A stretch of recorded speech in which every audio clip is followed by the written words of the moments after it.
Welcome to the Enchanted Ears podcast, where we discuss anything and everything Disney. I'm Angela. And I'm Joe, and on today's episode, we are talking to Chuck Schmidt, who is the author of a new book, Marty, Mickey, and Me, about his friendship with Disney legend Marty Sklar.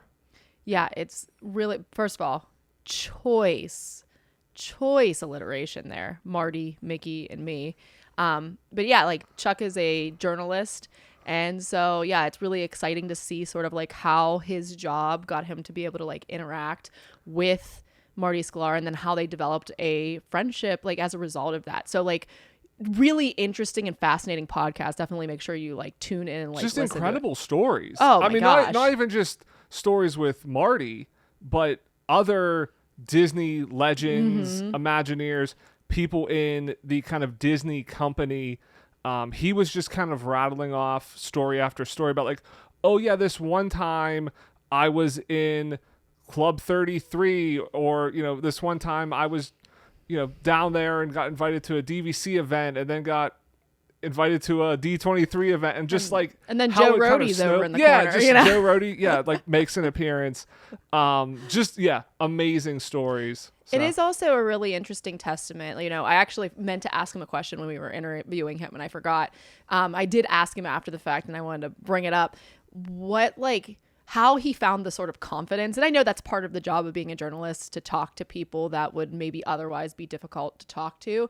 And I asked him sort of like, how did you build up that confidence to be able to talk to them? And, you know, he just said like, hey, they put on their shoes like one shoe at a time, or like put on their pants one leg at a time. I think it was pants. I think it was pants one leg at a time. And he's, you know, they're just people. So that's more the common saying than one. Yeah. Well, okay. Listen, shoe 1 foot at a time. So no, but I'm gonna throw a shoe at you. Yeah, you could do that. You could do that. So. No, they're Mickey shoes today, so there we go. That's appropriate. There we go. Do want to mention before we get into the interview real quick that we are going to be off for the next 2 weeks for 4th of July and then kind of a summer break here. So this episode will have to kind of last you for 2 weeks.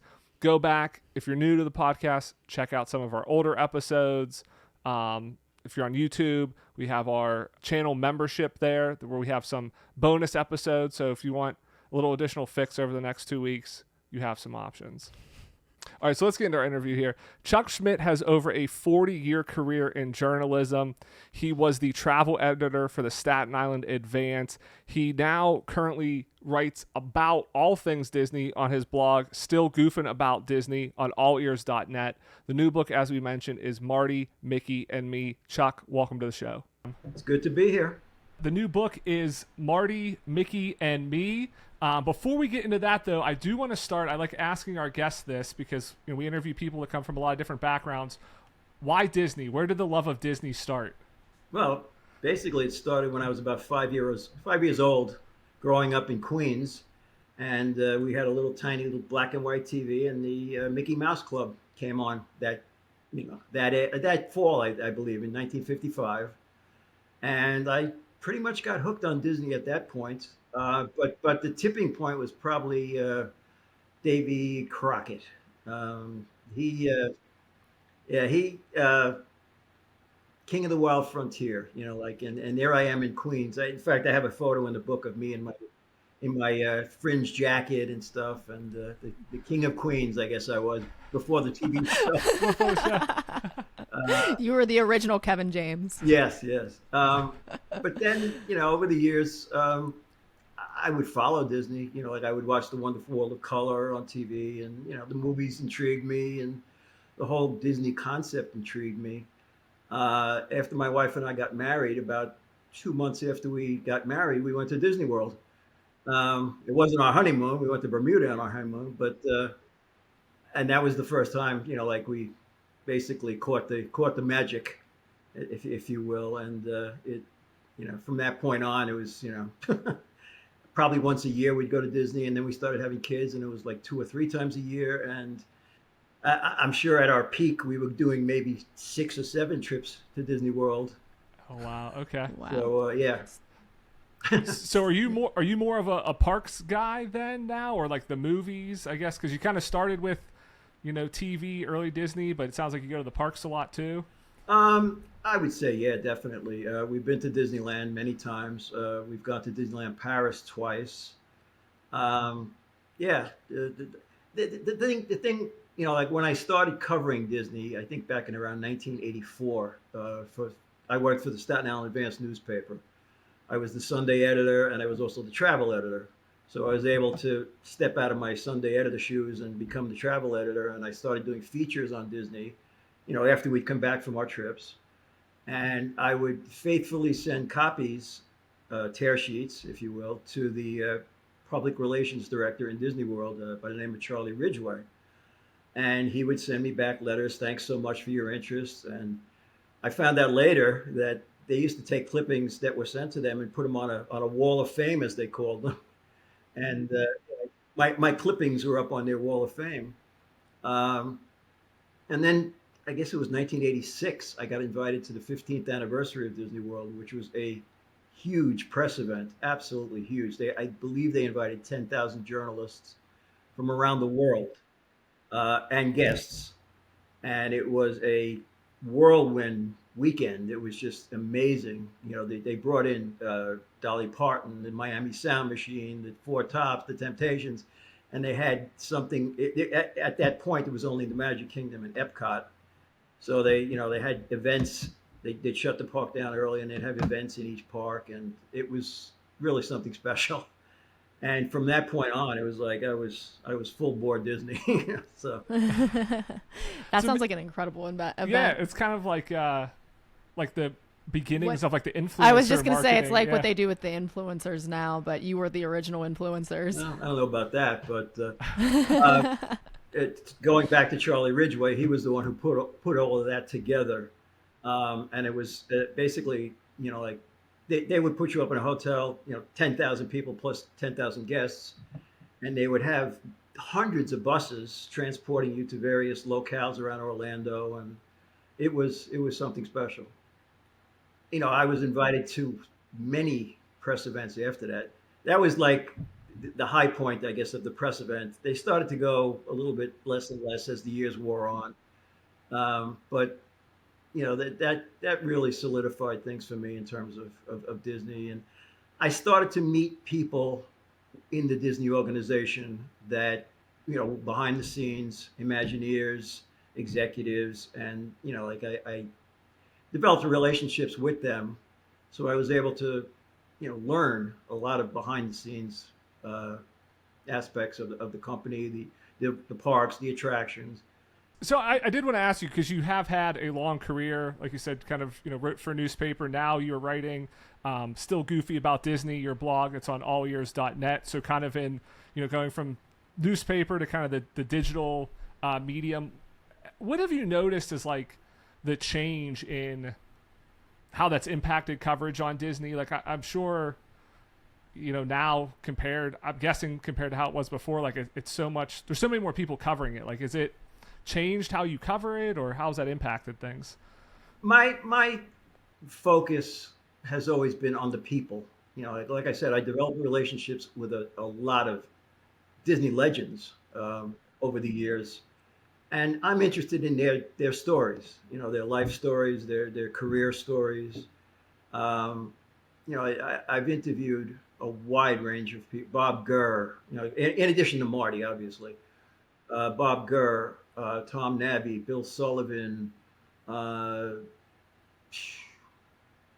Iwerks' son, Don Iwerks, a wide range of Imagineers. And like I said, their stories fascinate me. So what has that been like to be able to kind of pick the brain of the people that design what you ride in the theme parks and kind of like, they're geniuses. I mean, you're picking the brain of geniuses. Yeah. I've been fortunate. Like when you conduct an interview, unfortunately, a lot of these gentlemen have passed away. But when you talk to them, they are so sharp and so detailed in what they did, and I would find myself asking a simple question, and 20 minutes later, the answer would be over. And then I'd ask another question, and 15 minutes later, so like they were so open and honest and detailed about what they did, and particularly their love of Disney. And many of them actually worked with Walt. So that was always that was always a question I had. What was Walt like? How was it? What was he like to work for? So yeah, I've I've basically cherished those relationships, especially Marty. Like he to me was the best. Like he was such a humble individual, such a like talented individual. Um, you know, I met him. This is kind of a funny story, actually. I met him in person for the first time at the opening of Mickey's PhilharMagic.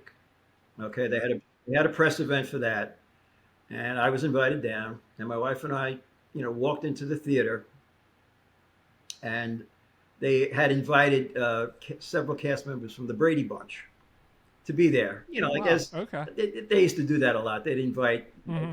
sort of stars, but not like mega stars. So the great, Right. so Florence Henderson and Barry Williams and maybe one or two others are off in the corner, and I could see people like gravitating toward them. In the corner of my eye, I saw Marty off to the side talking to some of his colleagues, and I said to my wife, "We got to get close to Marty. I have to see what's just talk to him, maybe introduce myself to him." So that they open the doors, we go into the theater. My wife and I managed to worm our way right next to him. Okay, and Marty was sitting to my right. My wife was sitting, and then myself. Um, and for some reason, I had not read the press release that they had given us. Okay, which was crediting Walt Disney Imagineering for the entire Walt Disney Imagineering and animation for the entire show. I leaned over to my wife and said, "Do you think Pixar had anything to do with this?" And then the show started, and everything was great. Everything when the show ended, people were applauding like crazy, patting Marty on the back, and like congratulations, congratulations. And my wife leaned in and said, "Did Pixar have anything to do with this?" And Marty was not happy. He was like, Oh no. "Absolutely not." Both of us were like, "Whoa!" Yeah. And that was the first time I ever met Marty Sklar in person. I knew who he was. I knew what he had done. But I had never really spoken to him or met him in person. So afterwards, we go back to the hotel. I pick up the press release, and it says, "Oh yeah, Walt Disney Animation, Walt Disney Imagineering." So, but to take that a step further, my friend Kevin Rafferty, who wrote the foreword to the book, who is now a retired Imagineer, one of his last tasks before he retired was to put in the Coco overlay into Mickey's PhilharMagic, which I'm sure Okay. you've seen. It's spectacular. Yes, It's it spectacular. is. Yeah. That's from a Pixar movie. Oh, So, right, Yeah. right. Yep, so yep. So now Pixar's in there. as mad as Marty was at that point, Pixar managed to worm its way into the so Right. That's pretty yeah, funny. that was kind of cool. I did ask Marty. So once I got to know him, and like I told him about how we had asked him about Pixar being in Mickey's PhilharMagic, and he said, I'm used to dumb questions from the press." And he just, he just shrugged it off, and that was typical of him. He had a great sense of humor, and he basically rolled with the punches. He didn't care, like okay. Right. I was going to say he obviously didn't hold it against you because the Yeah. book is all about your friendship with Marty and everything. So obviously that kind of initial bump in the road got smoothed over. No, it's because he threw his wife under the bus. Yeah, He that's made true. her ask the question so he could be good. Okay. Did she like hit you after and say that was your question? No. We were both pretty embarrassed, and we just went on Dumbo to celebrate. So what year was that Mickey's PhilharMagic opened? 2003, I believe.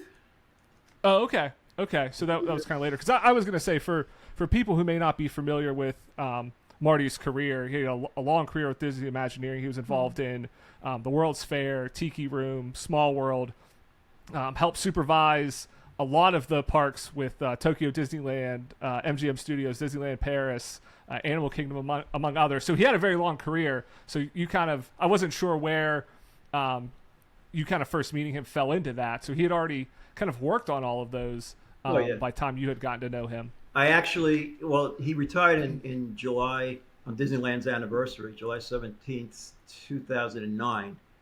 Okay. This is a roundabout kind of a story, but I'm sitting at my desk one day, and one of the members of the city desk comes over and says to me, "Jay Rasulo just switched jobs with Tom Staggs at the Walt Disney Company. One of our reporters went to high school with Jay Rasulo." Okay, that's the first time we learned that he was from Staten Island. So now all of a sudden that becomes a local story for us. And because I had just started writing a Disney blog at that point, they said to me, "Can you get in touch with Jay Rasulo and do a story?" And I said, "That's probably not going to happen because Disney executives are pretty shielded." And, I sent some emails out to my press contacts, and they basically said to me, "Yeah, that's going to be really tough, really tough." I sent I know how Disney uses its email address protocols, so I sent an email to Jay Rasulo mentioning that his former high school classmate had mentioned him, and would he be up for an interview? And I just I hit send, and I figured I'm wishing upon a star here, and it's probably not going to happen. And literally 10 minutes later, I get an answer back from Jay Rasulo saying, "I'd love to, I'd love to do an interview with you. In fact, when I was a kid, I delivered the Staten Island Advance." Oh, wow. Okay. So it took a couple of months before everything could be worked out, but I did get to interview him in early 2010.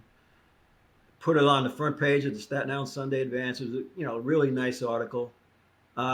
And when I was done with that, I said to myself, now that I have these contacts within Walt Disney's, upper echelon, maybe I can try and get another interview with somebody else. And who would I like to interview? And I said, Marty Sklar.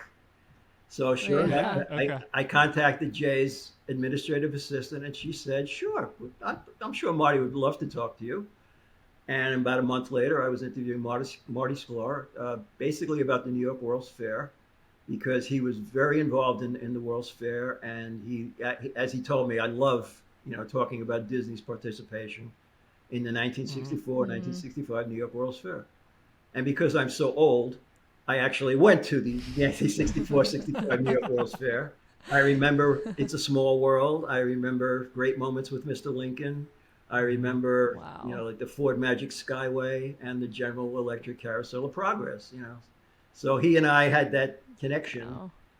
And at the end of that interview, he said to me, "I'll give you my email address and I'll give you my home phone number. If you need anything else, don't feel free to call or email me." And that's when it basically started. I'd email him maybe once every 2 weeks, and then it became once every week, and then it became almost every day. And I would interview him when things, when his first book came out. He was, obviously wanted to publicize it, dream it, do it. And, I did a nice interview with him over his book. And I ended up, because I was in so much constant contact with him, I'd know where he'd, be. He'd be doing a book signing in Chicago, or he'd be doing a book signing in California. He managed to come down to New Jersey, to Toms River, New Jersey, to the Ocean County Library in 2013, I believe. And of course, I'm in the audience. And he arrived early, and we arrived early. And I saw him in the back of the room sipping a cup of coffee, and I walked up and I introduced myself, and he remembered me from meeting him previously, and we chatted for a while. And I asked him, we were going to be in California in about 2 weeks, and I asked him if we could get together, and he said absolutely. I'd love to meet you in Disneyland, which we did. we ended up going to Club 33 with him, which was Oh quite, wow, okay. quite an Wow. honor. And Yes. Yes. we had a bunch of friends with us at the time, and one of them, a gentleman named Mike Splitstone, came with us, and like, we walked into Club 33, and the staff there greeted him, like he was royalty, which pretty much was. Mm-hmm. We had a wonderful lunch, and we talked about everything from Jay Rasulo to the Disney Cruise Line to like all kinds of different trivia about Disneyland, and that was quite a nice experience. Later that night, he was doing a book signing in Fullerton at a Barnes and Noble in Fullerton. So our whole group drove down, saw him there. He was with a gentleman named Dave Bossert. I don't know if you've heard of him. He was a Disney animator for quite a while, and he did Okay. a biography of Roy E. Disney, Okay. Okay. who was his personal friend. And he's since done a number of books on everything from 3D color art at Disneyland in the opening years to Kem Weber furniture, which apparently was very popular among the artists at Disneyland. Um, Wow. Also, there was a woman named Mindy Johnson. She did the history of Tinkerbell, an incredible book. She did a book on the women behind Walt Disney Imagineering, also an incredible book. Two books that are like absolute musts if you're into Disney history, and Roy Disney's son was also there. Oh wow. Oh my Um, gosh. Roy E. Disney's son. I Yeah. believe it was Roy Patrick Disney. So yeah, Wow. that was an incredible span of like really getting to know Marty, and to in fact, I had a business card and I handed it to Dave Bossert. I said, like, I'd like to talk to you about your book. And Marty was like a little kid, and like he kind of like put his head down, and he was like, "You didn't give me a business card." So I handed him a business card, and he pulled out his wallet, and it was like, I don't know if you've seen that George Costanza Seinfeld episode where he's got like a million things in his wallet, and that was Marty trying to jam in my Oh business my card into his gosh. wallet. Oh, that's Oh so wow. funny. So you just mentioned like three hyper memorable things that you have connected to Disney. You had the World's Fair, you had going to what was like the 15th anniversary of Disney Yeah. World, and then going to Club 33. I mean, these are all incredible experiences that like any big Disney fan would consider just one of those as an incredible honor, and you have like three of them that you just mentioned in a 10-minute span. You got any more of these stories? These are great. I had meals with Marty, two lunches, one at Club 33, one at the Wave restaurant, used to be in the Contemporary Hotel or Mm-hmm. Okay. Resort. Um, Another funny story. I happened to mention to Marty, like he mentioned to me he was going to be in Florida to do a presentation in front of Disney Vacation Club cast members at the Disney Vacation Club office in Celebration, Florida. I happened to mention to Marty, gee, I'd love to go there. I, you know, forgot all about it, but 15, 20 minutes later, I get an email from Ryan March, who is the Disney Files editor, and like Okay. Mm-hmm. Hmm. a big deal with the Disney Vacation Club. He puts out that's a their That's their magazine. Yeah. Kind four of. times a year magazine. Yeah, he does Yeah. an incredible Yep. job with that. Um, I get an email from him saying, "We'd love to have you come down." So I'm like, I kind of sheepishly turn to my wife and say, "Okay, do you think I could get there?" Like I call her my in-house travel agent because she gets on the phone, she books a flight, she books a Disney Vacation Club room, and yeah, you can, and then a rental car. Yeah, you're good to go. So literally a week or two later, there I am driving into Celebration, which is a maze of road. I don't know if you've ever driven through that, but there's Celebration Boulevard, Celebration Avenue, Celebration Street, Celebrate, Oh no. and I believe the DVC building is on Celebration Boulevard, but it breaks up halfway. There's a golf course that runs in between it. I got lost. wow. Okay. Oh my gosh. I left the Disney World area with plenty of time, but I walked in there like 5 minutes before Marty's presentation, and yeah, but I was so frazzled that, and I picked up the rental car in the morning and I gave it back after I was done that day, but I had no idea what color the car was. I had no idea where I had parked it. So Marty and Ryan were going to go to the Wave restaurant, and they said, "Why don't you just follow us?" And I said, I don't believe this, but I don't know where my car is." So Ryan March says to me, "Just hop in the back of my car. I'll take you. I have to come back here anyway, and then we'll look for your car."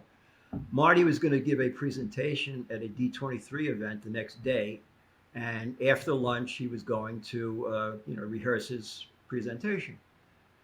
So we walked into the Wave, and Joe Rohde is sitting off in the corner on the phone. Oh my gosh. He waved back. He saw Marty. He waved to Marty. And then he meets another Disney executive, and he introduces me to him as my friend Chuck Schmidt. And I was like so touched by that. It was like, to be called a friend by Marty Sklar was such an honor and a privilege. Mm-hmm. And we sat down and we had a wonderful lunch, and we walked into the Contemporaries convention hall. And I had mentioned during the lunch that I tried to get a press credentials for the event tomorrow to see him speak, and I was told no, you can't get him.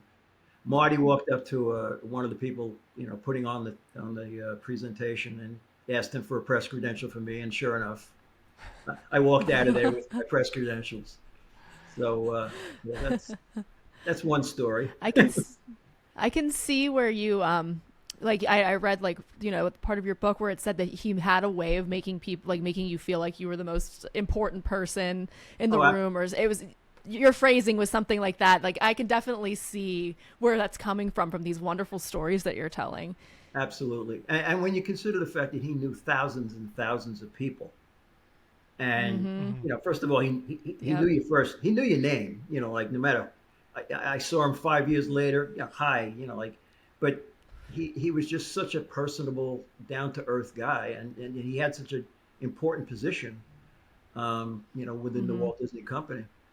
I just wanted to mention Kevin Rafferty, who wrote the foreword to the book, who was very, very close to Marty, very, very close to the Sklar family. In fact, at Marty's funeral, Kevin gave the eulogy. He played an important part in this book. He really did. It took me 8 years to get this book from start to finish. Okay. I had realized I had squirreled away so much Marty material, emails and interviews and tape recordings and scribbling notes at presentations. And I said, this would make a pretty interesting book for Disney fans. And I had every intention of showing it to Marty and getting his approval, disapproval, whatever. I wanted to find out if he was comfortable, with a book about himself. And then he passed away. I put the book on a back burner at that point. I figured, what can I do now? And every once in a while I'd go back to it, just to kind of reminisce about, good times I had with my friend. And then it was last year, I had my knee replacement surgery, February of last year. And I'm pretty much sitting around the house doing nothing, recuperating, going to physical therapy, and that's about it. And I called up my computer and dove into my computer archives and saw the book, and I said, you know what? Why don't we just finish it? It was about half done at that point. Let's just finish it. And I started typing away. In September of last year, I yeah, I was in constant contact with Kevin Rafferty at that point. He and I have become as close as Marty and I were. Truthfully, he's my second Marty. He's my second Marty, I call him. Um, but in September, I emailed Kevin and I said, I'm going to get in touch with Leslie Sklar, Marty's daughter, and see what she thinks. And maybe I'll, get her stamp of approval. He tells me in shock, basically, that she had passed away a couple of months before that. I did not know that. I had not heard anything about it. She and I had become, pen pals, so to speak. On the anniversary of Marty's birthday, after he passed away, I would send her an email, wishing her well, thinking of you, thinking of your dad. And she would always email me back. And, it became a really, nice relationship. Yeah. Then she, I had interviewed her after Marty's third book was published. She was kind of like the editor of his three books. Okay, he literally hand wrote his books, pen and pencil. Oh my goodness! And because he wanted her to participate in the editing of it, he started out on a computer and he said, "This is too final. She's not going to have any role in this." So he just basically hand wrote his books, and he put up a storyboard in his office when he had ideas, like a movie theater, like a movie production, like put up storyboards and like ideas and stuff. And he would hand her, chapter one, and she would edit it, and she would type it into the computer, and she would ask questions, and and it was like a father-daughter, like collaboration. When Marty passed away, I knew he was working on a third book, and like I asked Leslie if like, is it possible that it's going to be finished? And she said absolutely. Her and her mother Leah, like basically I think it was about 3/4 of the way finished at that point, maybe a little bit more. Okay. So she put the finishing touches on it, and they got it published, and it was as successful as the other two books. But yeah, like the last chapter of the book delves into that, that whole, putting the book together. And I actually interviewed her when the book came out, and that was like the first interview she ever did, and she was a little nervous, but afterwards she said, like, I know why your dad spoke so highly of you, because, like, it was just so easy to talk to you. And so, yeah. That's a kind of fascinating insight to how Marty wrote his books. Because one thing I didn't know, but you kind of talk a little bit about this in the introduction to your book, is that Marty's background was in writing. Like, he started writing the newspaper at Disneyland, and kind of went from there. So it's interesting to hear that he was still kind of like handwriting and then storyboarding, which feels like a mix of writing and kind of imagineering, storyboarding rides and everything. It's just kind of a fascinating insight to see how he worked on that. Yeah. I mean, he was as high tech as anybody of that generation could be, but he just felt it was easier, to his process to write it all out in hand by hand, and let Leslie type it into the computer. And so that's one of those like gems, I would say, like that hopefully people will enjoy. Getting back to Kevin, he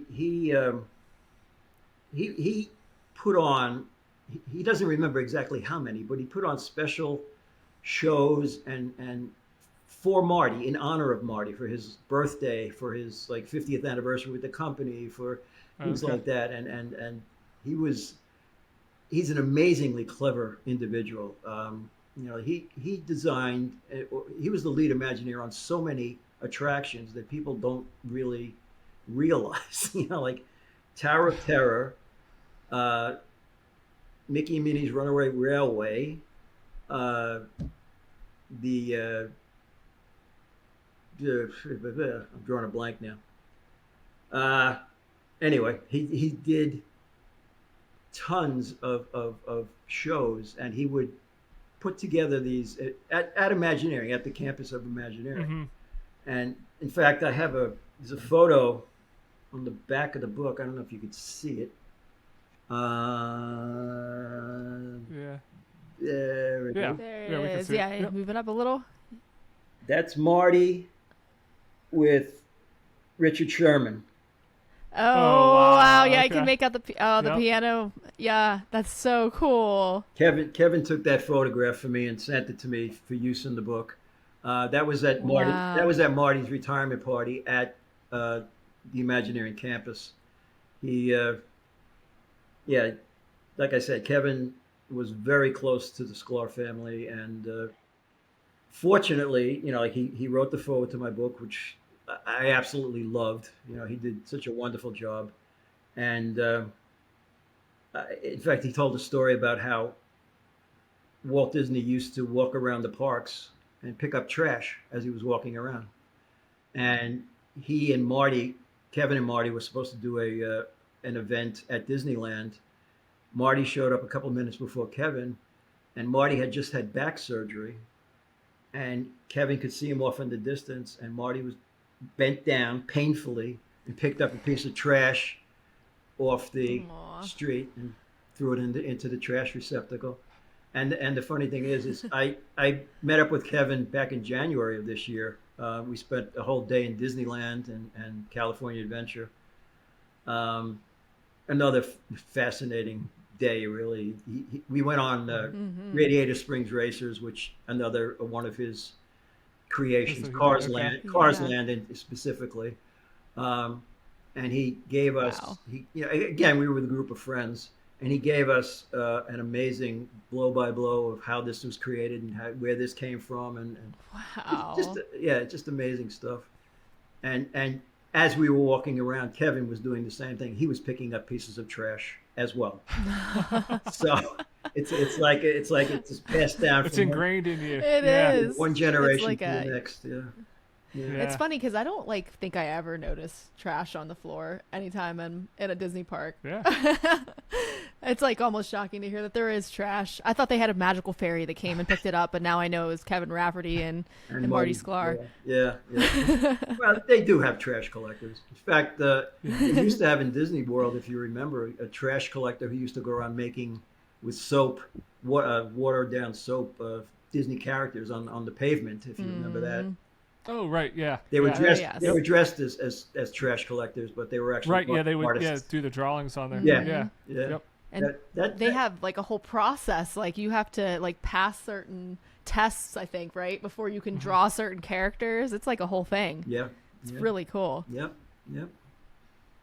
Yeah, well, you've talked a lot of the stories from your career. You've covered Disney like we've talked about for a long time. What is maybe your favorite piece of Disney history or story that you have kind of covered across your career? That's gonna be a hard one. Yeah, that's definitely a hard one. I would say that the Jay Rasulo story, because that kind of got the whole ball rolling, really. Up until that point, I was going to events and covering events, and getting the Jay Rasulo interview opened the door, obviously, to Marty, and then for Marty, he would suggest, talk to this person, talk to that person. That was another great thing about Marty. If I would email him with a question and he didn't necessarily have the perfect answer, he would give me the email address or phone number or both of another person in the Walt Disney, company who could better answer that question. So I became friends with Jack Lindquist, Gurr, Nabby, Sullivan, all of these people who have their names, who have windows, like in the Disney parks, Yep. and who are Disney legends. He basically turned me on to those people, and he always would tell them, Chuck's a good guy, he's fair, he's honest, and one of the things that Marty said to me, the very first article I did about him, he said, "You quoted me accurately. Most people don't quote me accurately." I was like, okay, but everything is on a tape recorder. I can just transcribe it, and but he said he was often misquoted. So, Huh. That's as an English major, that shocks me and appalls me. Yeah, yeah, yeah. Wow. Yeah, I mean, kind of speaking of like all the Disney legends, right now you have kind of like a series on allears.net on your blog that you write there on Disneyland at 70, and you're kind of going through all the different things. And one person who mentioned Bob Gurr. There's an article on the opening at Disneyland at Autopia and kind of the struggles he had with the cars and everything. And I reading it, it's like you forget almost how big of a gamble Disneyland was. Oh yeah. We look at it now and it's like, oh yeah, like this is great. This is, a no-brainer. But like how they were just piecing everything together, even after, it opened, and just kind of figuring out was amazing. And I'm sure to be able to talk to those Imagineers, those Disney legends that worked on that, and just, to hear more like the behind the scenes like struggles and stories of just like what it was really like to be out there when, us fans were just like, oh, it's Disneyland. It's great. Yeah. Must be It's incredible. such a fixture. It just seems like it's always existed. Yeah. Yeah, it's very true. I think Jack Lindquist said, we didn't know what wouldn't work, so we just tried anything. So, Gurr, Bob Gurr especially, like he designed cars for a living. He did the exterior of a car, and that's what he was hired by Disney to do mechanical things, and he just kind of learned on the fly. Basically, he like the Autopia cars were, like a disaster to put it frankly. On opening day, they had 40 cars. I think they pulled like 10 or 15 of them out to run during the parade, and it was blazing hot that day, and the engines were conking out on him, and they had to fix things on the fly, and by the end of opening day, I think they had 2 working cars, and the rest were all off to the side, like just like injured. And, right. And as I said in that blog, Walt dropped by and said, like, what do you need, Bobby? And he said, I need some people to repair these cars, and I need tools.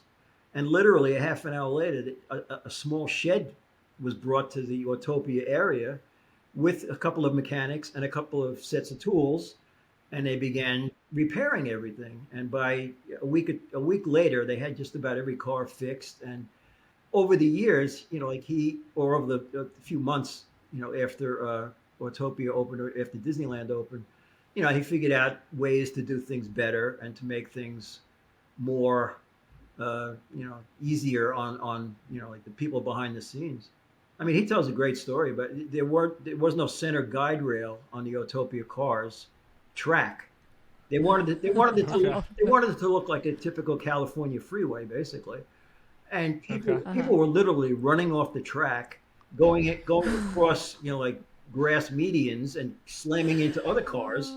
It was kind of like bumper cars on steroids, basically.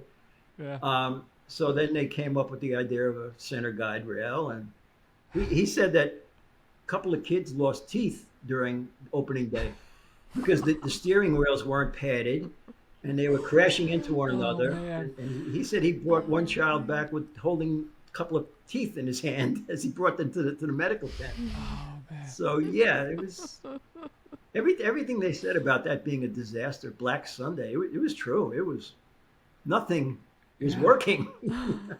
Yeah, you hear that, and it's like amazing. We still have Disneyland today. Like you feel like any other company that would do that, and kids have their teeth falling out on the first day, like they wouldn't make it to the second day. No. No. Oh man, I hope they weren't permanent teeth. Yeah, right. Yeah, I did a whole series on. It's still going, actually. A gentleman by the name of Van France is the next one, and then it concludes with Tom Nabby, who actually was in Disney World the other day, saying goodbye to the Tom Sawyer Island in Disney World. Oh, Tom Sawyer. Okay. Tom Nabby, of course, was the original Tom Sawyer in Disneyland. Yes. Yes. Yep. He's another really nice guy. He just like very personable, very knowledgeable. He was there when he was 14 years old. He was working at Disneyland. What I mean? Yes. He was selling. We interviewed him. We did talk to him as well. Yeah. I was gonna say, you said his name. I'm like, that rings a bell. He was selling Marty Sklar's Disneyland News. That Oh, the, Oh, new, that's so that's what he cool. was doing. the Okay. newspaper that Marty Sklar was hired to do. He was the editor, or about to become the editor of the Daily Bruin, the UCLA newspaper. He was hired to produce a daily newspaper for Disneyland, a period piece from the early Mm-hmm. 1900s, and Walt loved it. And he went back to school, graduated, and he was hired to work in their public relations department. And that's where his career started. Basically, he and Jack Lindquist and a gentleman by the name of Milt Albright came up with incredible ideas to promote the park. Because Marty said this flat out, Disneyland was not a slam dunk over the first couple of years. Um, they had to really go out of their way to promote the park. They came up with a magazine called Vacation Land magazine that they distributed throughout California and Arizona and Nevada. They would put this magazine into the racks at hotels and whatever, and they'd not only promote Disneyland, but they'd promote other, like Knott's Berry Farm, other attractions in the area to draw people to the area. Um, so that was one of the uh, tremendous ideas that they came up with, and obviously everything they did worked because Disneyland is the success it is today, and Walt Disney World and everything that followed. You know, Yeah, yeah. There's so many of those stories of just kind of like the original Imagineers where they were either animators that Walt just pulled over, or like hey, come in and write this newspaper, and it's like, hey, I have an idea. Okay, let's try it. It works. All right, we're gonna give you something else to do, and just kind of builds from there, and kind of very like entrepreneurial. And that hey, like no idea is a bad idea. Let's try it. yeah, exactly. The classic example of that is Ex Mm-hmm. Atencio, who was a Imagineer, and he was also an animator. And Walt Disney asked him one day, "I want you to write the song for Pirates of the Caribbean. I want you to write a script for the attraction and write a song." And he came up with both, and Yeah. it was like, like Marty would often say, Walt saw in people things that nobody else did. He actually, Marty called Walt the greatest casting director of all time, and he really was. Uh, that's a good I way. was Yeah, gonna say that's a it great seems way to like put it. he Yeah. just had like such a good like I don't know understanding of the people that he had and who he hired and like their potential. That's incredible. I didn't realize that he wasn't really a songwriter prior to that. No, no. Well, actually, Extensive. my friend Kevin Rafferty is a songwriter as well. He wrote the songs for Sunny Eclipse. He did Oh, Oh okay, no okay, okay. he way! did the lyrics for those things. Very clever lyrics. A gentleman by the name of Oh George wow. Wilkins wrote the music. He did the "It's Tough to Be a Bug," where pollinators song at the end of that attraction. Um, Okay. Oh, a cool. bunch of things. Yeah, I mean, in addition to designing incredible attractions around the parks, he was also writing songs. Yeah, That's it's awesome. I guess it would be a nice like change up of like roles, doing something else, using your brain in a different way. yeah, yeah. Well, he like me was a big music fan in the '60s and '70s. So, in fact, and Kevin Rafferty wrote a great book. And in the book, he told a story about how he had to, as an Imagineer, he had to fly to New York City to attend some kind of a conference, and he's sitting in first class on the airplane by himself, and it was like, like 5 minutes before the plane was supposed to take off, and he's like, "Where is everybody? Where is it? Am I going to be like the only person here?" And literally 2 seconds later, the Rolling Stones walked in. Okay, Oh my gosh. yeah, the entire band walked in, sat down, and in their like British accents, who are you? Like, and like they chatted for the entire trip. He got autographs, like, and the Rolling Oh Stones my wanted gosh. him to quit his job and not go to his meeting and come with them. I think they were announcing like a world tour or something in New York City that day, and Okay. like Okay. he politely declined, but he ended up walking out with them, like through the back doors of the airport in New York City, and people and journalists or whatever were asking, "Who are you? Who are you?" I'm not with the band. I'm not with the band. So yeah, I mean, like these kinds of stories I've been exposed to over the years, and it's like, I feel very privileged, very privileged. I would say the book out now is Marty, Mickey, and Me. You have a lot of stories. It sounds like. Is there another book kind of in your future? Another one that you're thinking Yeah, of working on? you've written and co-authored what, 7 books? Is Uh, that this, number this is would that be number accurate? this would be my eighth book. Yeah. Okay. Okay. Wow. Some of it, one of the books was about me actually going to these press events. It's called On the Disney Beat. On the Disney Beat. That came out 10 years ago, actually, and all on Theme Park Press, which like is billed as the world's largest book producer of theme parks and Disney parks. Um, uh, and like I said, this book took me 8 years. My last book was a sequel to On the Disney Beat called The Beat Goes On, which was more stories, more stories. I also did a book on Animal Kingdom's 20th anniversary, which I was very proud of.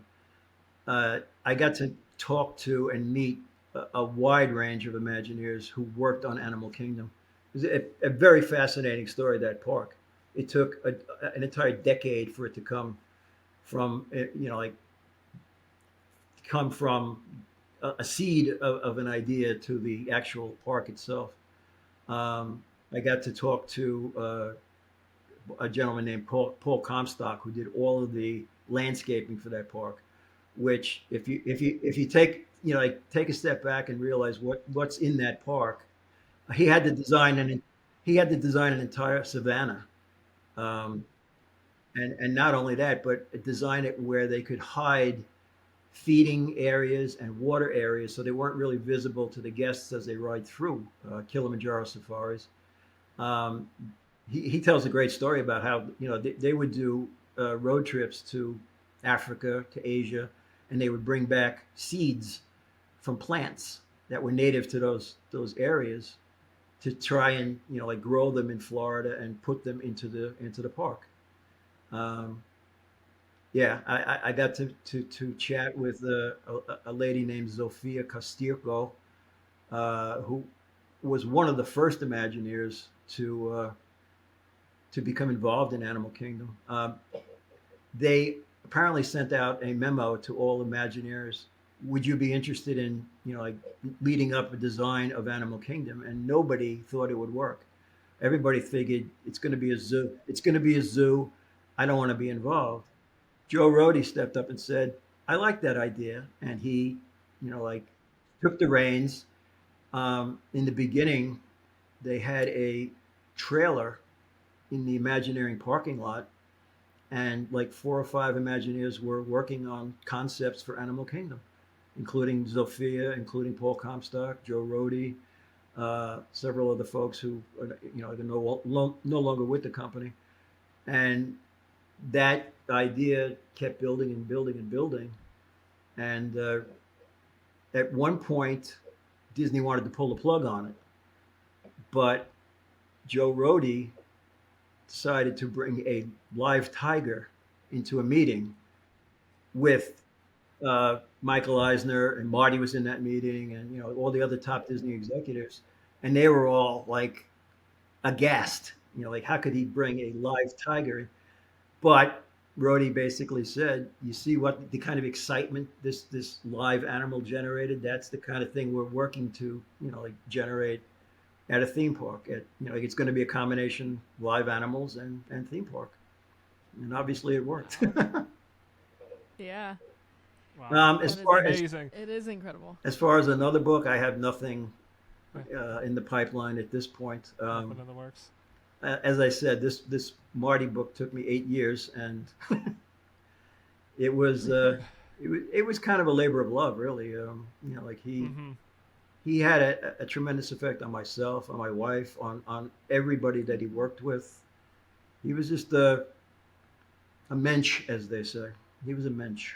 Yeah. Yeah, I mean it's very clear from the stories you've Yeah. told today that he was, and kind of the impact and your friendship had. So the book is out now.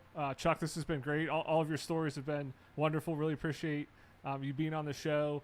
we'll put a link in the description to all your books and everything.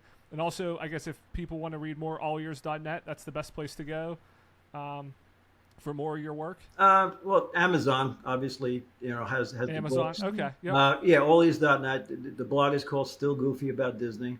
It appears about twice a month. And like I said, I'm in the middle of kind of wrapping up Disneyland's 70th anniversary, featuring people who were actually there on opening day.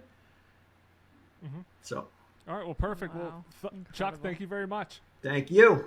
Again, we want to thank Chuck for coming on and talking to us. His stories were absolutely incredible, and we really appreciated him taking the time out of his day to, talk to us. Yeah, and we will put links in the description to all of his books if you're interested. But again, you can get them on Amazon, wherever you buy books. They are all available out there now. But that wraps up the show for this week. I want to thank everybody again for listening. If you've not done so, please leave us a rating or a review. Subscribe wherever you get your podcasts. It really helps, and we really appreciate it. Thanks for lending us your ears. We're off for the next 2 weeks for summer break, but we'll see you here after that.